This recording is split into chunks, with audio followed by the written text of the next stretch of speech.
Welcome back to Education Through Music, the podcast.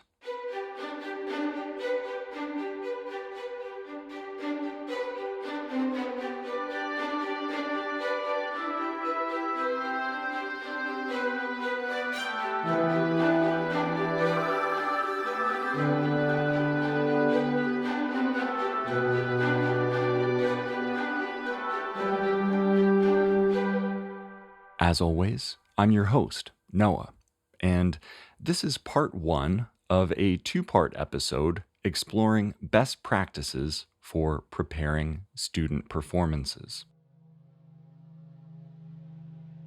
Winter concert season is wrapping up for a lot of us, making this the perfect time to reflect on how things went. Joining me for a little roundtable discussion about their concerts are three music teachers who teach in schools that vary widely in New York City. We'll discuss their inspirations, their observations, and whatever common threads we can find to try and answer the question, what makes for an excellent school concert? As a special treat, we'll intersperse with chunks of our conversation some audio from the very performances we'll be discussing.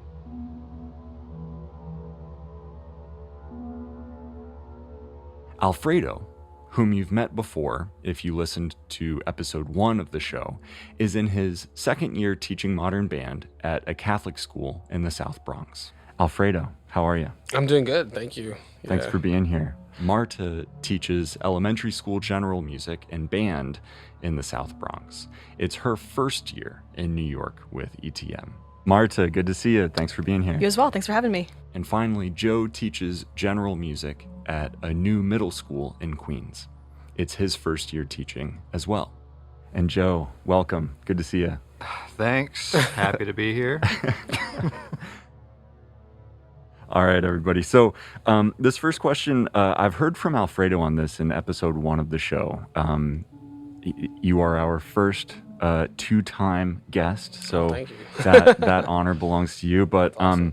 Everybody else, we can get into this question of how did you get involved first in music, but then in teaching music? These are two different things, but both backstories are interesting, I think. So Marta, why don't you jump off there? Sure. So I don't come from a musical family or anything, but I started playing piano when I was 6 years old, and that kind of started my musical journey. And I think that I was just so inspired by the music I heard on the radio and on TV and in TV shows that I just really wanted to be able to play that music. So I asked for piano lessons. I was fortunate enough that my family bought a cheap keyboard from Guitar Center and took it from there. Then I joined band in 4th grade, started playing clarinet, and that ended up being the instrument that I studied all through high school and college. And I got into music teaching because I knew that I always wanted to be a teacher because I enjoyed helping people. And I really wanted to be able to be a part of that journey and help others. And I saw how much joy music brought to people, and I just wanted to be able to bring that to people throughout my career.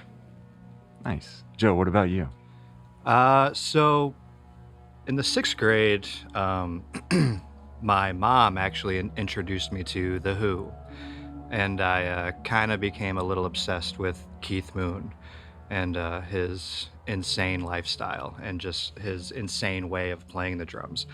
And I just listened to their most popular song over and over and over again, Baba O'Reilly. And my mom was like, hey, why don't you listen to another song?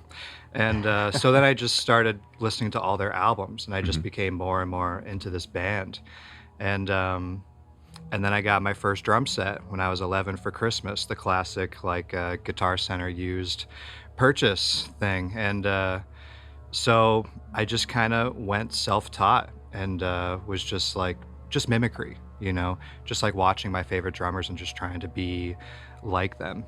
Keith Moon, John Bonham, Danny Carey from Tool, all these like crazy drum bands. Basically I was in a cover band with my best buddies throughout middle school and first year of high school before I had to move. and we just kind of covered our favorite bands like Led Zeppelin, The Doors. My brother was the singer. He had the worst voice, but he had the spirit.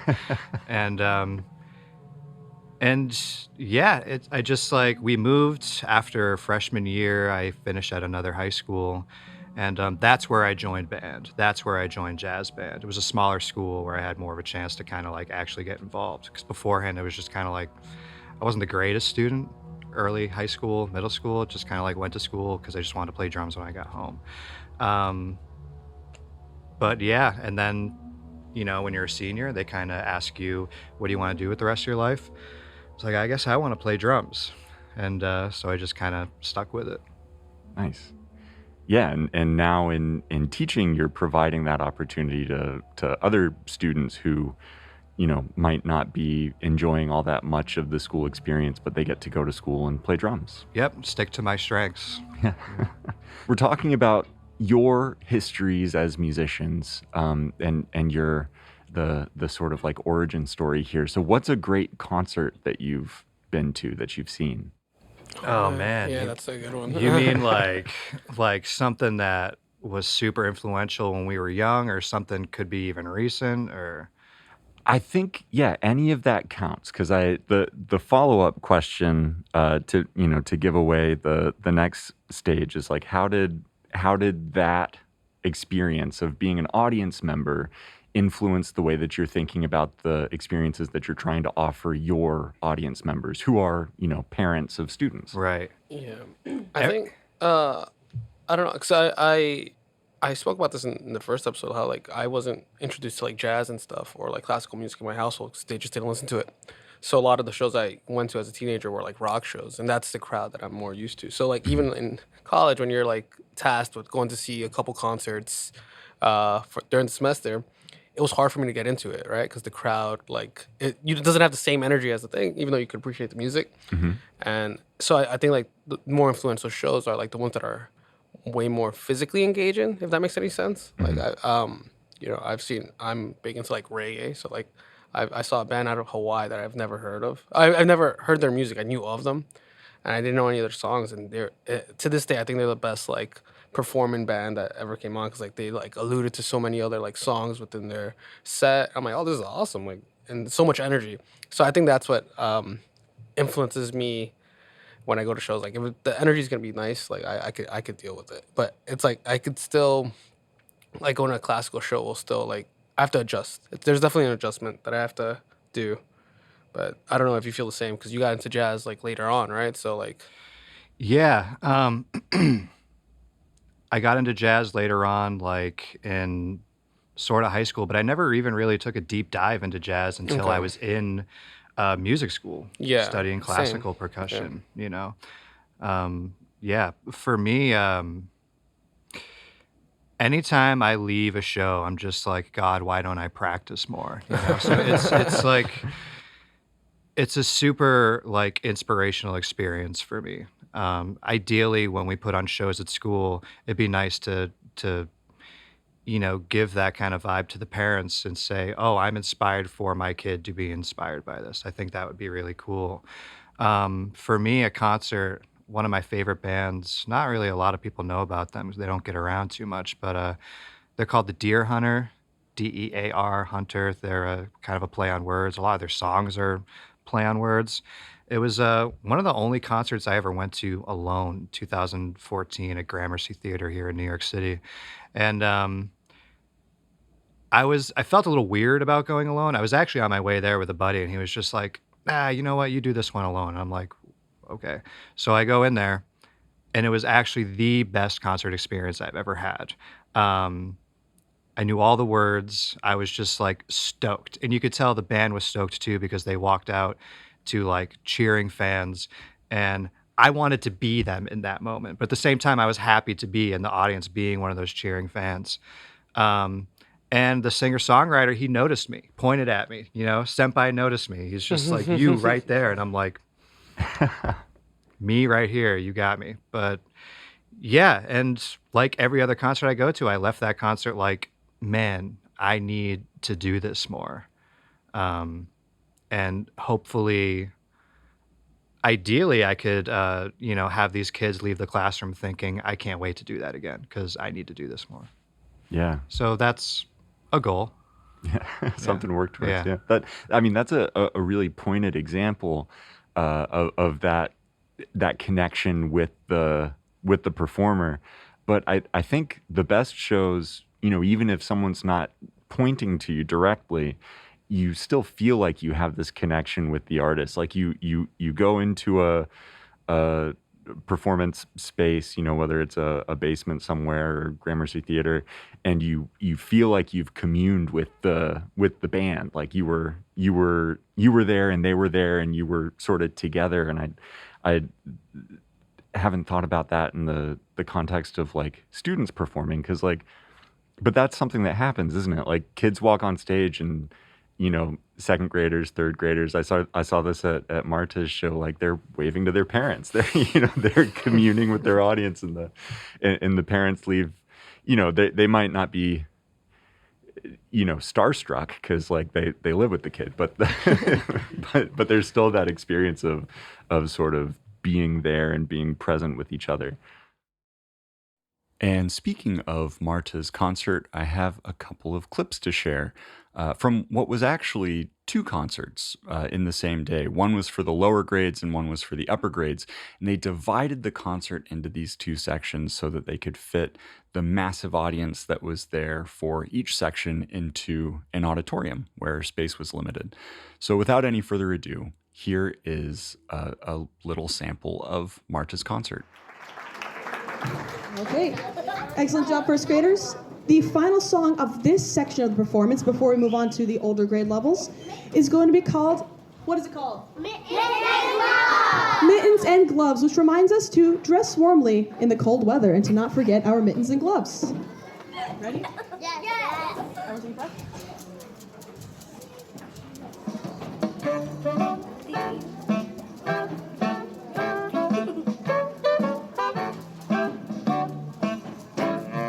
Mittens and gloves, gloves and mittens, soft and warm, just like picking down.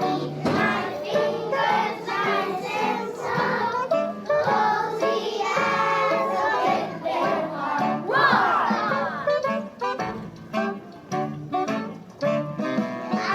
will not forget them when it's really chilly and would be too freezing. That would just be silly. Mittens and gloves, gloves and mittens, soft and warm, just like kittens. Now, my fingers nice and soft, cozy as a big bear heart. Mittens and gloves.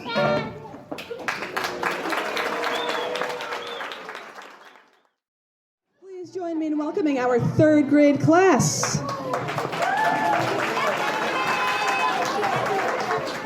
They have two songs for you. Our first song is called El Invierno, and it talks about the winter time. Yes.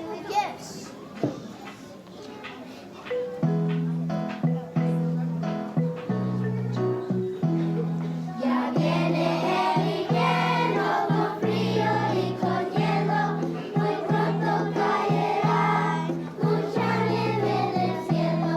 Ya viene el invierno con frío y con hielo, muy pronto caerá mucha nieve del cielo. Cantar, cantar, que me congelo yo. Cantar, cantar, que me congelo yo. Ya viene el invierno con frío y con hielo, muy pronto caerá mucha nieve del cielo. Cantar.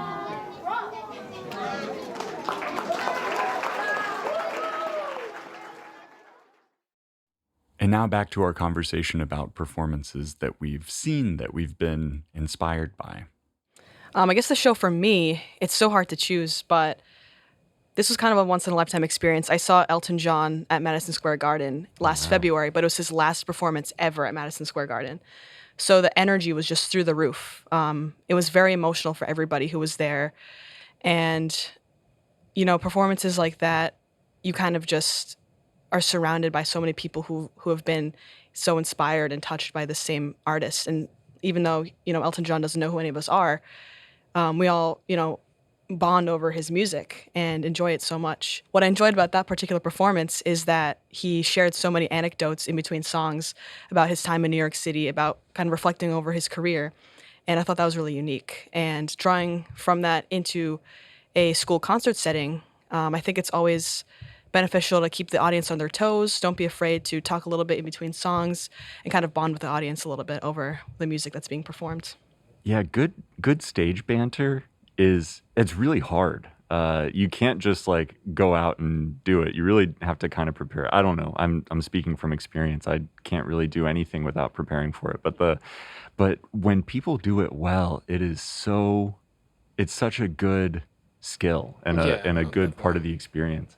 Yeah, it's I don't know if you got to see my show, but Oh yeah, it's weird to rehearse that, but like it's definitely something I noted to the kids that because I teach high school, so when the band was transitioning to different players, right? Like the bass player was switching off.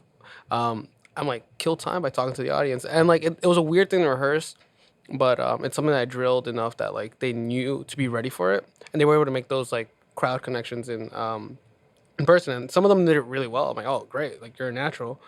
Like there was this one kid who sang on like a majority of the songs. So he swapped out maybe twice, but when he came back on, he's like, "Oh, it's nice to see you guys again. I haven't seen you guys," and it was just so natural. I'm like, "This is great," but it definitely does add an element to that. Because again, like it gets around that stiffness of like you have parents just sitting and they're not really standing and engaging, but it's definitely something to look into. Yeah, there's a lot of dead silence Yeah. in elementary school, or actually any type of concert where you have transitions like that, Yeah. and knowing how to fill that space is definitely a skill that's required. Yeah, you got to break that wall in between the stage and the audience any chance you get, especially during, those swapping times. To give you a concrete example of what that stage banter to which Alfredo's referring sounds like, we've got a clip from his concert with a little bit of banter and then the finale of the show, which is a tune I suspect you'll recognize. What's up, y'all? How's everybody doing? We good? All right, we good. Think that was loud enough? I don't know. You think it can be That was a louder? little whack. Come on! Yeah. Check. There we go. All right, let's get right into it then.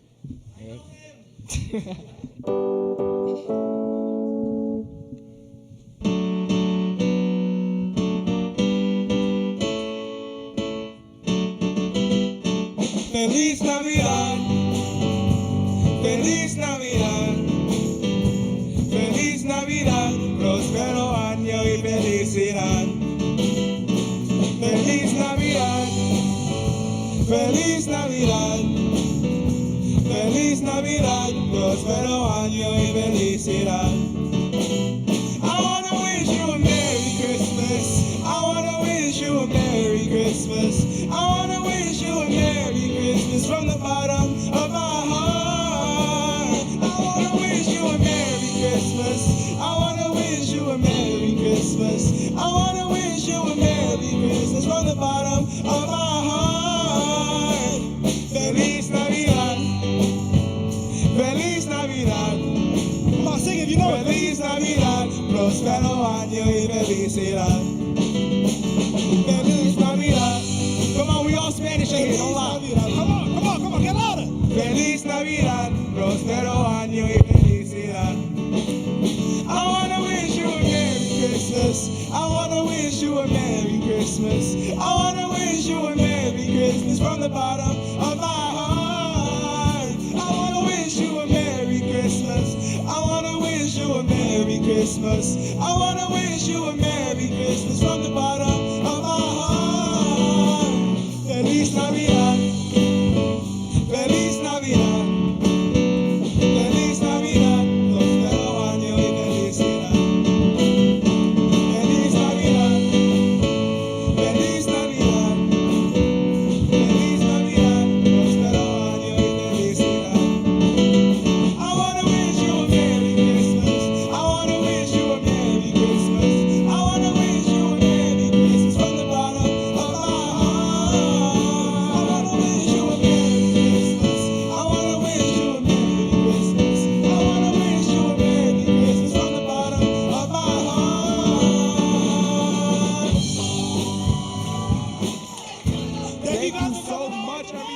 At some point we're gonna share some best practices with the listener, and I think one of the best practices that I saw at Marta's concert, but that I see at every concert that I attend that isn't a school concert, but like maybe school concerts should be doing this as well, is having some house music to like, for not the genre house music, of course, but the but I mean, I don't know, maybe in between performances when you're getting on the stage and off the stage, you got to have something going on. You got to have, if you don't have remarks by an administrator or by the teacher, which is totally fine, get someone to like play a little something on the piano, like Elijah did.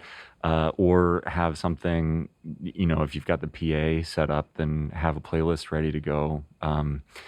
Preferably one with like a paid account where you're not listening to ads at the start of the tune. At my concert, Mr. and Mrs. Met showed up, so that was a good enough distraction. Anytime there was some dead air, so.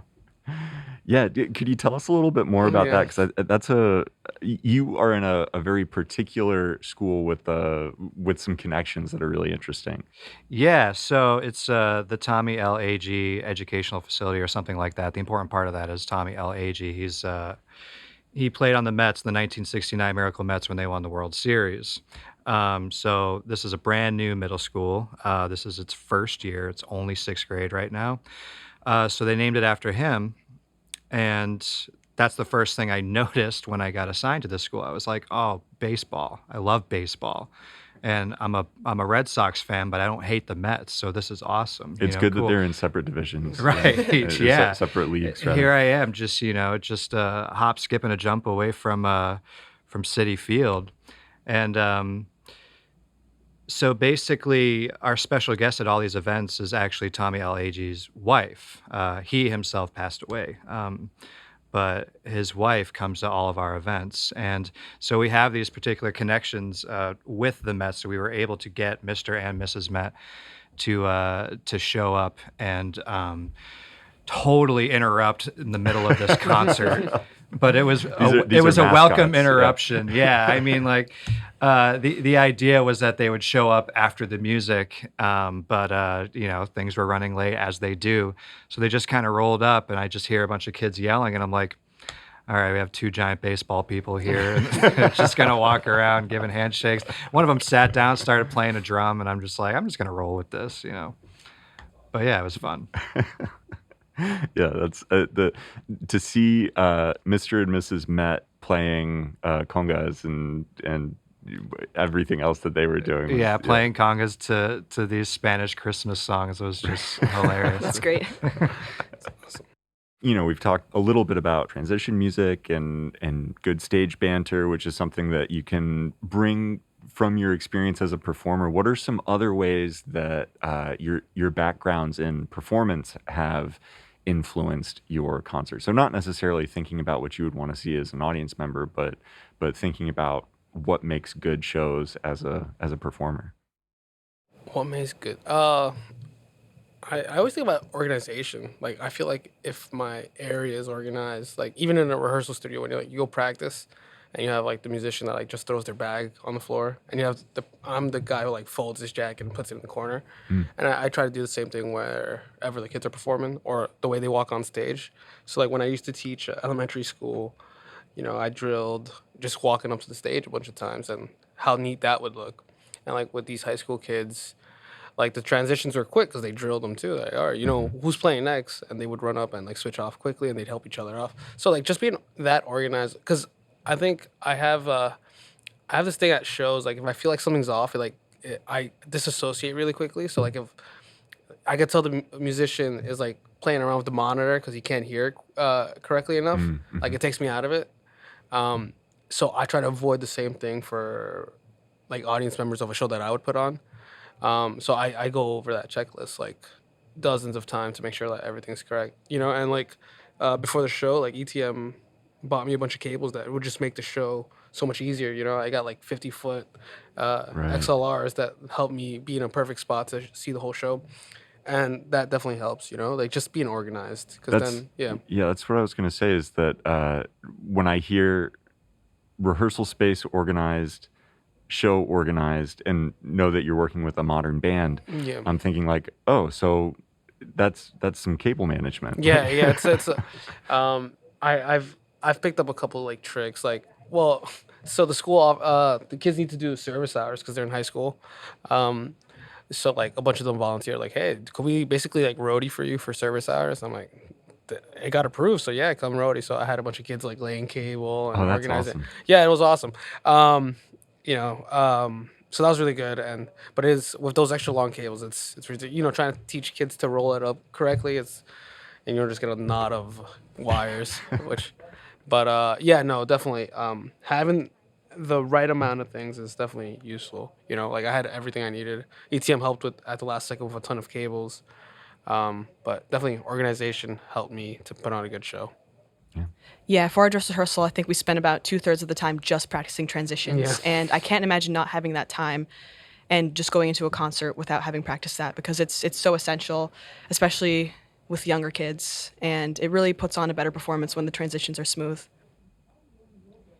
Yeah, I think an important skill that a lot of musicians learn, especially if they go to music school, specifically for performance, is how to make sure a show can happen in a very small amount of time and under very tense circumstances sometimes. In my case, I mean, I was just doing everything that I thought was the right move and kind of learning as I went what wasn't the right move and what worked. This is the first time I've had to do that. And I didn't really have everything I needed. And I kind of had to find out as I went what I needed. And even at the show, I still didn't have everything I needed. And there was like tech issues. And we had to last minute find a way to get our keyboard loud enough because we couldn't hook it up directly to the sound system. And so we just kind of put a microphone next to the speaker, and somehow it was loud enough. Yeah. But yeah, knowing how to put a show together in a very small amount of time was critical, because I think I had one actual real rehearsal, and the rest were lunch clubs, which is, they say it's a half-hour club, but by the time everyone gets in the room and sat down and wants to pay attention to you, you have maybe 15 minutes. Right. So yeah, knowing what to do in a very short amount of time and really trying to make it happen was a skill that I needed in particular. And I got better at it, so. Another skill I want to add is being able to kind of manage your emotions and any anxiety or stage fright when performing, because that's something that a lot of students voiced to me before, is when I would ask if anyone has any questions, they all said, what do we do if we're nervous? What do we do if we don't want to perform? So for each class leading up to the concert, we kind of talked a little bit about, how you manage those feelings of anxiety, and that they're totally normal. They're okay to have, but there's some ways that we can go about that to help all students feel better on stage. And that was, as my experience as a performer, I've definitely felt those feelings before. Having experienced that helped me better prepare my students for the performance. Everybody ends up having to figure out how to deal with that kind of stress, that kind of anxiety before a performance, and there are so many different ways of doing it. So some experience and also like knowing other musicians and hanging out with other musicians in groups that you're in, you end up learning a lot about how to deal with stress and anxiety and like fear, which definitely comes up in student performances, but it comes up in a lot of other spaces with like, developing people too. So like, I mean, music teachers, I think, make great all kinds of, life coaches. In Public speaking. Yeah. It's all, we have all these tricks that we have to come up with in order to do the thing that we love doing. So, and then, being able to share that with others is sort of, part of the gig. Yeah, that's interesting because it's so much harder for like younger kids because you're doing 6 and you're doing elementary. Yeah, it's like I have an easier time because it's really just like it felt. I always relate it to a sports team, and like stereotypically that's like all sports and like music are separate fields, but like at certain times I feel like a coach rather than a music teacher because I'm not playing the instruments for these guys, and I'm not directing them during the show. So before our show, like that big like nervous speech was like, hey guys, like worst case scenario, you guys mess up, just stick a finger. I'll say we're gonna retry that, and that's it. And I'm like, and that's a part of that crowd banter that they're gonna clap for you because you were engaged enough to say, you know what, we're gonna try that again. It's not the end of the world, and that helped a ton, you know. And you know, you have your more confident kids that help out the ones that are way more nervous. But when they get to a level where they understand conversation like that, it's totally helpful to just be straight up with them. Like, look, if you mess up and like there's no recovering, just stop the song and restart, and they're gonna clap for you, I promise. And that definitely helped, you know. And like you could see it in them that they were way more comfortable afterwards. But and it's also like a Catholic school, so they did like a pre-show prayer, and they got over their like helping each other out like through their prayer was really helpful for them. But that was cool. Yeah. I'm thinking about some of the other strategies that as a musician you might share with your student musicians, and the first one that comes to mind that you definitely shouldn't teach them, but would be totally authentic would be like, this is how you blame the sound guy. Take a shot in the I was green the sound room. guy. I'm like, I'm the sound guy. No.